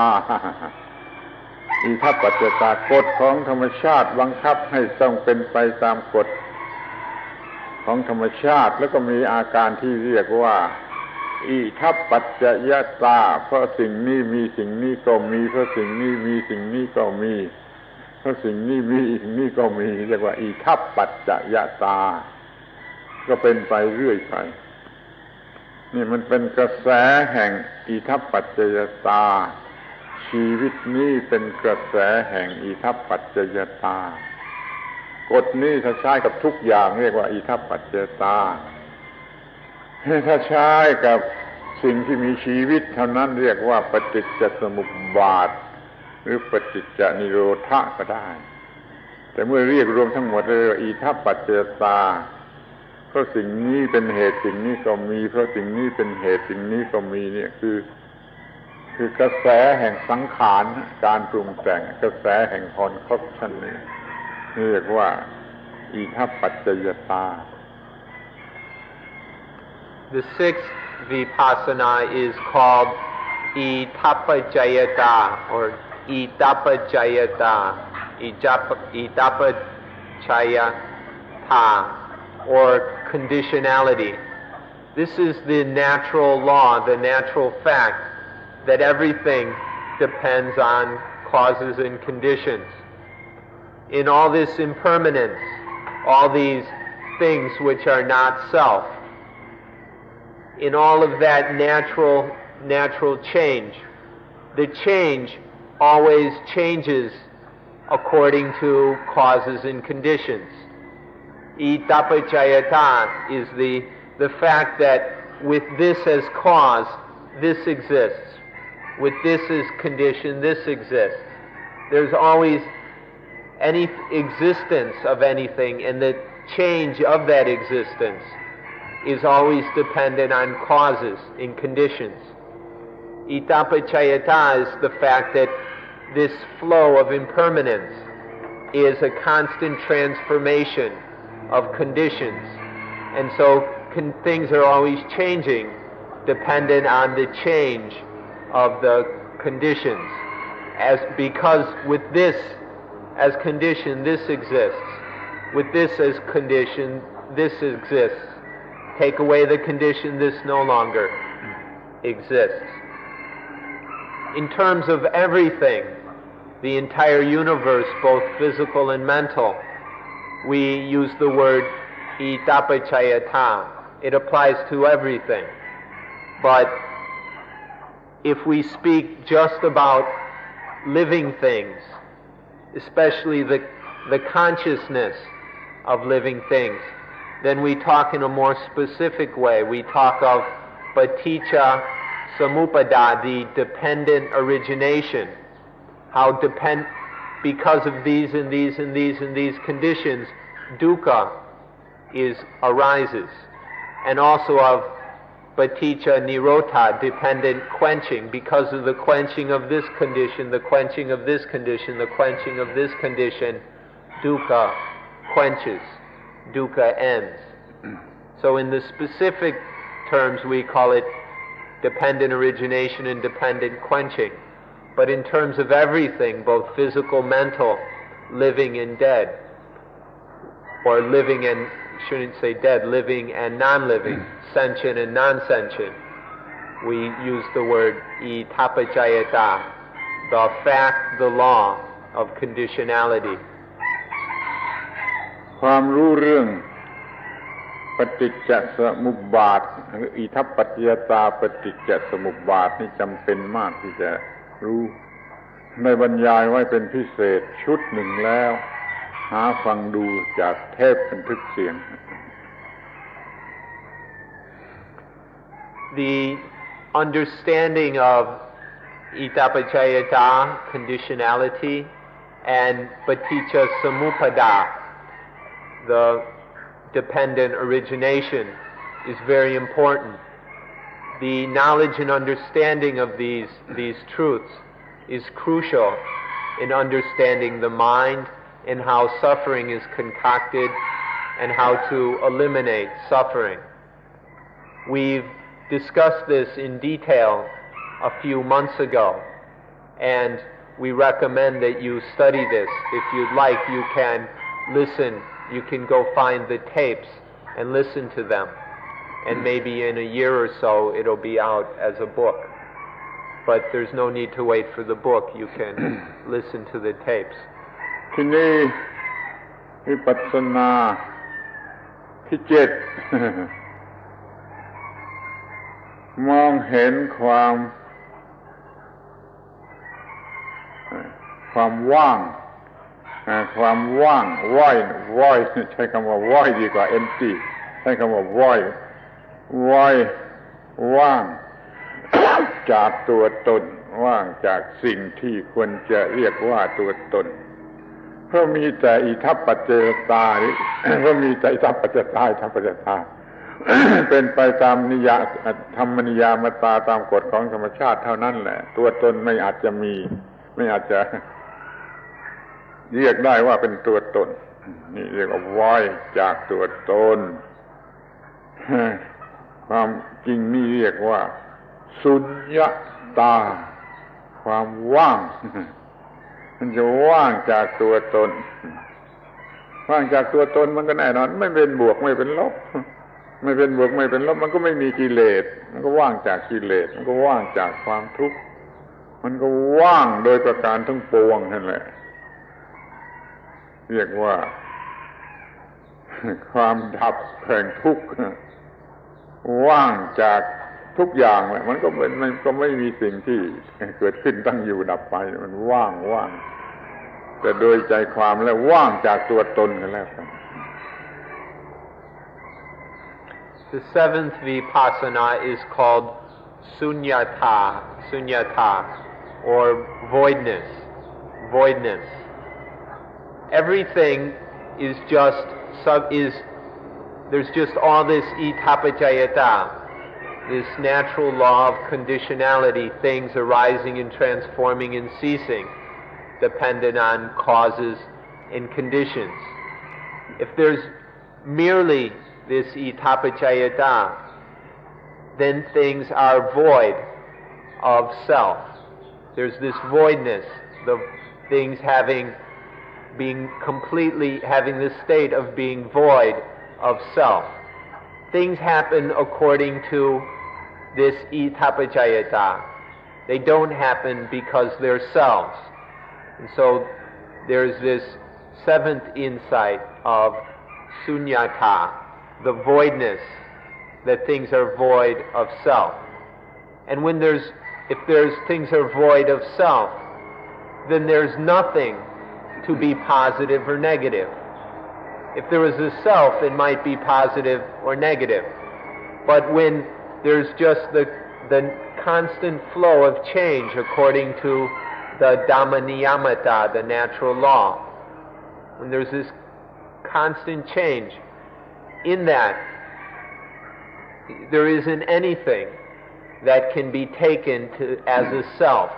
as owner or controller. So there's the voidness.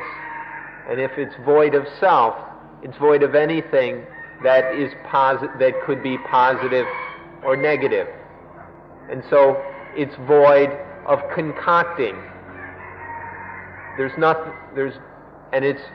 void of dukkha. Voidness means void of self, void of positive and negative, void of the concocting of the mind, void of the defilements, and void of dukkha. Or in essence, all this voidness is called sunyata. But most simply, the essence of sunyata, the essential meaning of sunyata, is void of self, void of I in mind. This fact is called sunyata. เกี่ยวกับเรื่องว่างนี่ พระพุทธเจ้าตรัสไว้เป็นหลักสั้นๆเป็นฟอร์มูล่าว่าสุญโญโลโกอัตเตนวาอัตตนิเยนวา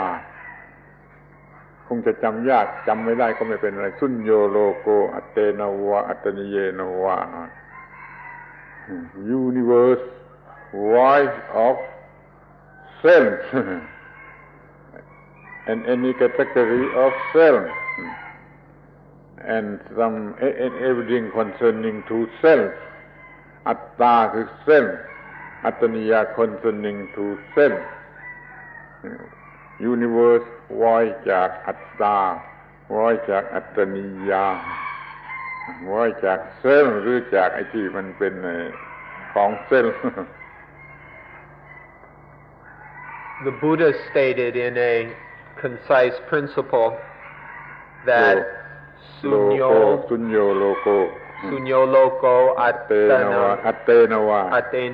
atanayenawa sunyo loko atenawa ataniyenawa. The universe is void of self or any categories of self, and atenawa is atta is self, atenawa is categories of self, and then ataniya means concerning self. Ataniyenawa is categories concerning self. The universe is completely void of self and things concerned with self, of categories about self and the things concerned with self, atta and ataniya. มันเห็นได้ง่ายๆว่าถ้ามันไม่มีอัตตาหรือเส้นแล้วมันก็ไม่มีอะไรเป็นของอัตตาเห็นกันได้ง่ายๆอย่างนี้ Soเอาอีกทีครับ ถ้ามันไม่มีเส้นแล้วมันก็ไม่มีของเส้นแล้ว So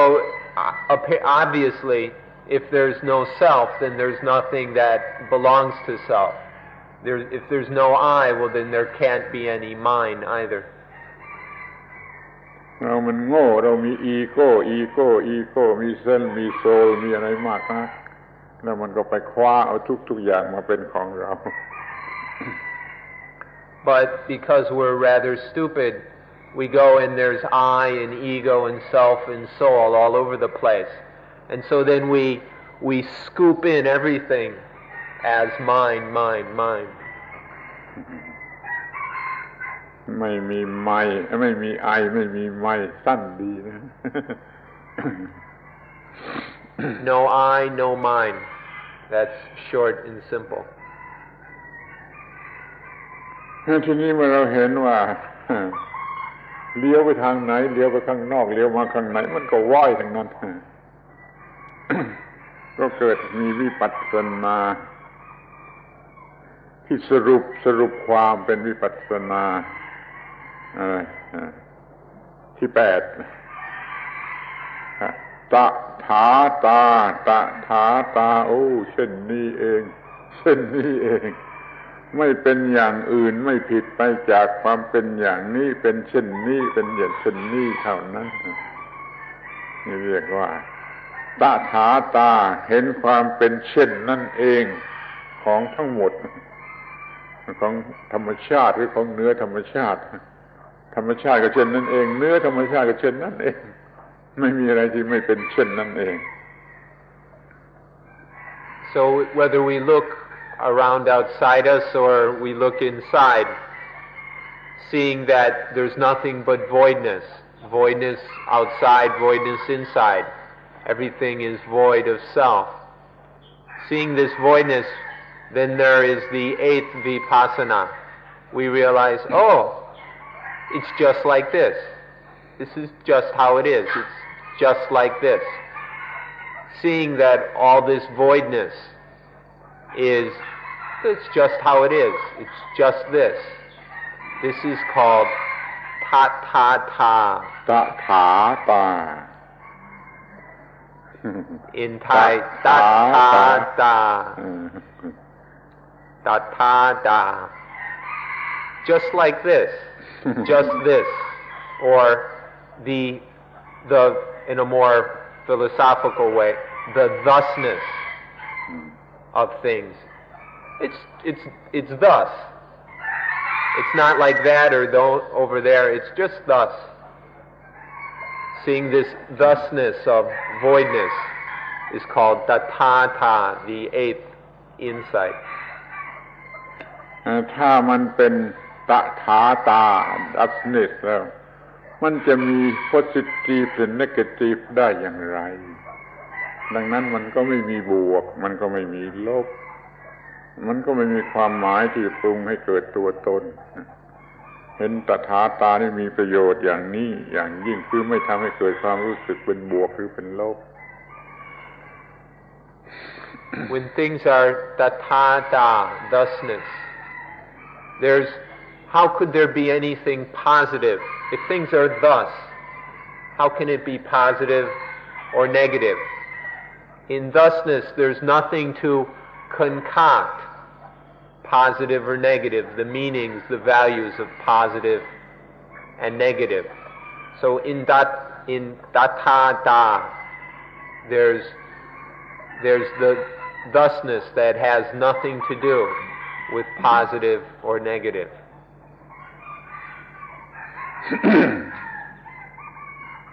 ทุกคู่ every pair of opposites good and evil positive and negative ทุกคู่มันเป็นเช่นนั่นเองเป็นเช่นนั่นเองเป็นเช่นนั่นเองเลยไม่แยกเป็นบวกหรือลบมันก็นำมาสู่การถูกปรุงแต่งด้วยบวกหรือลบ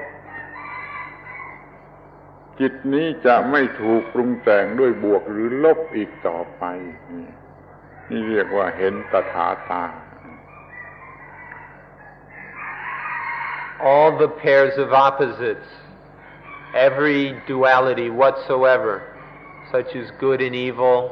right and wrong, male and female, up and down, all of these are merely thusness. They all are, in truth, just thusness. All of these dualisms are leading to the qualities or the values positive and negative. All of these dualities are concocting the positive and the negative. But to see that there's no real duality in them. There's none of this positive and negative. This is tathata, thusness. เราจะต้องรู้สึกความที่เราถูกหลอกลวงด้วยความเป็นของคู่ความเป็นของคู่ดวงดิสมันโกหกเรามันหลอกลวงเราอยู่ตลอดเวลา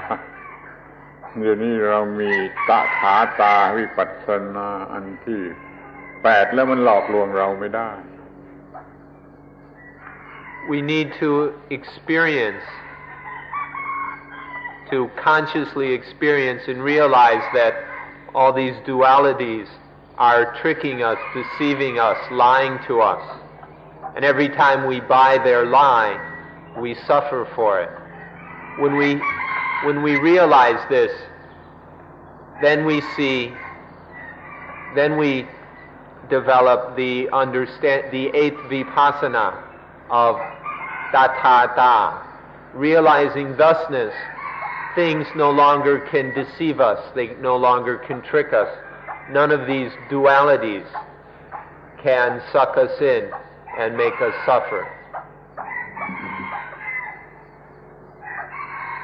เมื่อเรามีวิปัสสนาสูงสุดถึงเห็นดัชเนสนี้ต่อไปนี้ก็มีวิปัสสนาอันสุดท้ายคืออะตัมมยตาอะไรจะปรุงแต่งเราไม่ได้มันไม่มีความหมายอย่างบวกลบไม่มีอิทธิพลอย่างบวกลบข้อนี้เรียกว่าวิปัสสนาอันที่9อะตัมมยตาความที่อะไรปรุงแต่งเราไม่ได้อีกต่อไปคำว่าเราก็หายไปคำว่าเราก็หายไป unconconctability เนี่ยมาอะตัมมยตาวิปัสสนาอันที่9 When there is this highest insight of tathata, thusness, then there is no way that the qualities positive and negative can arise to the mind. The mind can't be touched by positive and negative. Nothing concocts the positive and the negative. And then the positive and negative, so there's no positive and negative to concoct the mind. And so the mind is in a state of unconcoctability. The mind can't be concocted. It's at total peace. And so this is the 9th insight, atammayata, the knowledge of unconcoctability, that nothing can concoct the mind. And then I has disappeared. I is completely gone. เราได้พูดมาแล้วว่าสิ่งที่เรียกว่าปัญญามาจากวิปัสสนาทำให้เกิดปัญญาเดี๋ยวนี้เรามีปัญญาคืออาวุธ มีอาวุธทั้ง9อย่างความรู้ทั้งตัวเป็นปัญญาเป็นอาวุธทั้ง9อย่างอนิจจตาทุกขตาอนัตตาธรรมติตตาธรรมนิยามตาอิทัปปัจจยตาสุญญตาตถาตาอาตัมมยตาสติจะต้องเอาอาวุธนี่อันใดอันหนึ่งมาใช้ทันเวลาทันท่วงทีในกรณีที่เกิดขึ้นนั่นสติจำเป็นอย่างนี้เอาปัญญามาใช้อย่างนี้แล้วเราก็มีสมาธิเพิ่มกำลังให้แก่อาวุธคือฟันให้หนักๆนี่แล้วก็มีสติมีปัญญามีสมาธิซึ่งเราจะหาได้จากอานาปานสติปฏิบัติ So there are these 9 insights, and together these 9 insights are what we call panya, wisdom. We said earlier in this talk that in dealing with any situation there must be mindfulness. Mindfulness retrieves wisdom and applies the wisdom. Wisdom is made up of these 9 insights: anicca, dukkha, anatta, dhammatitata, dhammaniyamata, ittappaccayata, sunyata, tathata, and atammayata. อาวุธ9ชนิด These are our 9 weapons, the 9 kinds of weapons. You can't remember all the names. They're on the vocabulary list at the meditation hall under the words the 9 tas, because they all end in ta. These 9 weapons. In any situation, all mindfulness just takes the right weapon to take care of the situation. To take and use the weapon requires strength, and this strength is applied by samadhi, the collected mind that has the qualities of purity, stability, and readiness. And so there are all these tas, these weapons that make up wisdom. Mindfulness selects the right wisdom.